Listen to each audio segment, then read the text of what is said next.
जिला शिक्षा पदाधिकारी की तरफ से एक पत्र जारी हुआ है साथियों।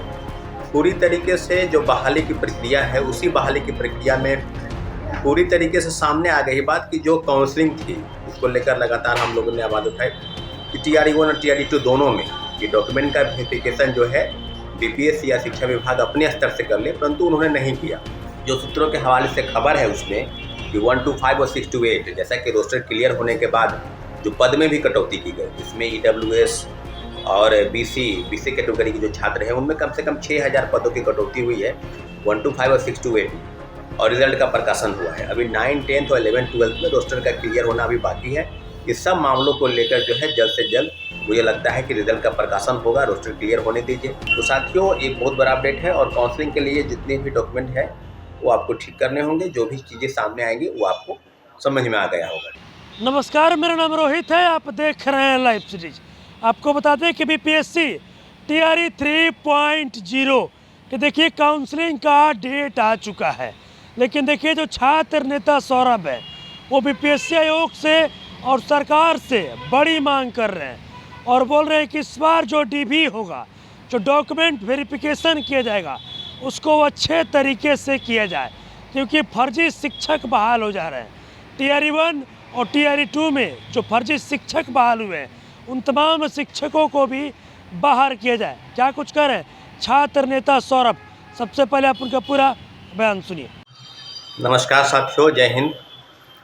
अभी बात होगी शिक्षक बहाली के विषय पर, और एक मामला जो है वो सबको आपको पता होगा कि अभी BPSC TRE 1 और TRE 2 में अभी मधेपुरा से सूचना आई है कि मधेपुरा से लगभग 60 शिक्षकों को, जो नवनियुक्त शिक्षक हैं, उनको नोटिस देकर जिसको को जारी किया गया था और उनको जो है बाहर का रास्ता दिखाया गया है, उनको उनके पद से हटाया गया है। तो TRE 1 और TRE 2 में जो बहाल शिक्षक हैं, उस मामले पर जिला शिक्षा पदाधिकारी की तरफ से एक पत्र जारी हुआ है साथियों। पूरी तरीके से जो बहाली की प्रक्रिया है, उसी बहाली की प्रक्रिया में पूरी तरीके से सामने आ गई बात कि जो काउंसलिंग थी, इसको लेकर लगातार हम लोगों ने आवाज़ उठाई कि TRE 1 और TRE 2 दोनों में कि डॉक्यूमेंट का वेरिफिकेशन जो है BPSC या शिक्षा विभाग अपने स्तर से कर ले, परंतु उन्होंने नहीं किया। और कुल मिलाकर अब जो बात ये सामने आई है कि सारी चीज़ों पर गतिविधि के रूप में और जो फर्जी बहाली है उसके क्रम में कई चीज़ें सामने आई हैं। तो अभी मधेपुरा एक उदाहरण है, कि पहला उदाहरण नहीं है मधेपुरा। आपको इसके पहले भी याद होगा कि औरंगाबाद से लेकर नालंदा, और नालंदा में तो 300 से ज़्यादा नवनियुक्त शिक्षक वो फरार चल रहे हैं, उनकी बहाली प्रक्रिया गलत तरीके से हुई है। तो सीटेट वाले सबसे ज़्यादा फर्जी पाए गए हैं। वो सीटेट जिसमें जो टीचर एलिजिबिलिटी है उसमें 60% मार्क्स, यानी उसको 90 नंबर कम से कम आने चाहिए अगर शिक्षक आपको बनना है। परंतु जो आनंद फानंद में बहाली की गई, उसी का आज नतीजा है कि बड़े पैमाने पर फर्जी बहाली की गई। और मधेपुरा में ही नहीं, कई ज़िले हैं, मुझे लगता है कि कोई ऐसा ज़िला बाकी नहीं है जहां से फर्जी बहाली नहीं की गई हो साथियों। और पूरी तरीके से विरोधाभास के रूप में जो नवनियुक्त शिक्षक हैं उनको बाहर किया गया है। उसमें सर्टिफिकेट के वेरिफिकेशन के दौरान सिर्फ सीटेट का मामला ही नहीं है, ST की जो फर्जी बहाली है, फर्जी सर्टिफिकेट है, वो भी कई जगहों पर लगाया गया है। डोमिसाइल सर्टिफिकेट, जो सबसे ज़्यादा जिस बात की चर्चा हम लोग कर रहे थे कि बिहार सरकार को डोमिसाइल नीति लागू करनी चाहिए थी, परंतु आनंद फानंद में सरकार के मन में कौन से सवाल कौंध रहे थे, उन सवाल का जवाब तो बिहार के युवाओं और अभ्यर्थियों को देना होगा कि आपने डोमिसाइल नीति को हटाया और दूसरे राज्य के लगभग 14 राज्य के लोग बिहार में नौकरी कर रहे हैं और कई सर्टिफिकेट जो हैं वो फर्जी पाए जा रहे हैं। तो पूरी तरीके से अब चीज़ों पर दिव्यांगता प्रमाण पत्र की जांच होनी चाहिए, उसको जांच नहीं किया गया। मेडिकल इंस्टीट्यूट से, चाहे मेडिकल कॉलेज से उसको जांच कराकर, तो आज हम लोग इस बात की चर्चा कर रहे हैं जिसमें 1 कैंडिडेट 1 रिजल्ट और डॉक्यूमेंट का वेरिफिकेशन अपने स्तर से कर ले। तो BPSC की तरफ से मुझे लगता है कि एक बहुत बड़ी अभी खबर जो है छन के आ रही है कि BPSC ने जो सूत्रों के हवाले से खबर है उसमें कि 1 to 5 और 6 to 8 जैसा कि रोस्टर क्लियर होने के बाद जो पद में भी कटौती की गई, जिसमें EWS और BC कैटेगरी के जो छात्र हैं उनमें कम से कम 6000 पदों की कटौती हुई है 1 to 5 और 6 to 8 में, और रिजल्ट का प्रकाशन हुआ है। अभी 9, 10th और 11, 12th में रोस्टर का क्लियर होना अभी बाकी है।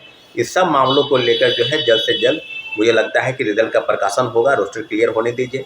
वही दूसरे तरीके से हेड मास्टर और हेड टीचर, जिनमें 40,000 पद थे, उनमें भी पद की संख्या जो है 3000 के पद के आसपास जो है कटौती की गई। लगभग 36-37 हज़ार रिजल्ट जो है वो निकाले गए।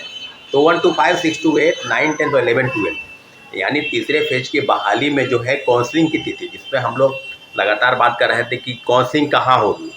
तो काउंसलिंग बीपीएससी शिक्षा विभाग अपने स्तर से कर रही है और शिक्षा विभाग ने इसके लिए जिलों को डिप्यूट किया है।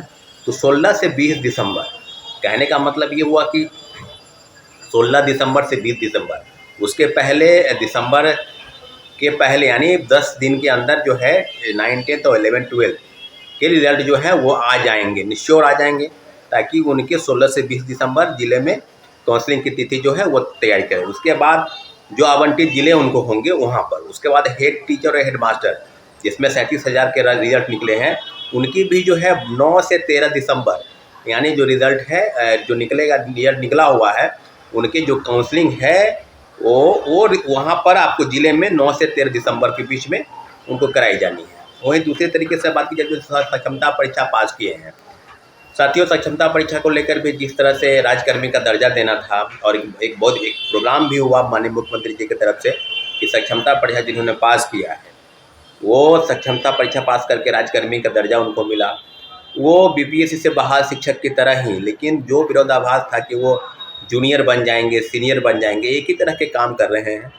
तो सक्षमता परीक्षा पास करने वाले लोग जो हैं वो उनको प्रोन्नति कहा जाए या उनको क्या कहा जाएगा, या भली भांति आप लोग भी समझ रहे होंगे, लेकिन मुझे लगता है कि उनको कहीं ना कहीं राज्यकर्मी का दर्जा मिला और वो जो है वो बहाल हो गए। तो सक्षमता परीक्षा 2 यानी दूसरा फेज का जो हुआ है वो 23 दिसंबर से 31 दिसंबर इनके बीच में उनकी काउंसलिंग कराई जाएगी। तो साथियों एक बहुत बड़ा अपडेट है और काउंसलिंग के लिए जितने भी डॉक्यूमेंट है वो आपको ठीक करने होंगे, जो भी चीज़ें सामने आएंगी वो आपको समझ में आ गया होगा। ठीक है साथियों, धन्यवाद, जय हिंद। तो अभी अपने देखा जो छात्र नेता सौरभ है, देखिए बीपीएससी आयोग से और बिहार सरकार से बड़ी मांग करते दिख रहे हैं और बोल रहे हैं कि इस बार जो डीबी होगा, डॉक्यूमेंट वेरिफिकेशन होगा, टीआरई 3 का अच्छे तरीके से डॉक्यूमेंट वेरिफिकेशन किया जाए।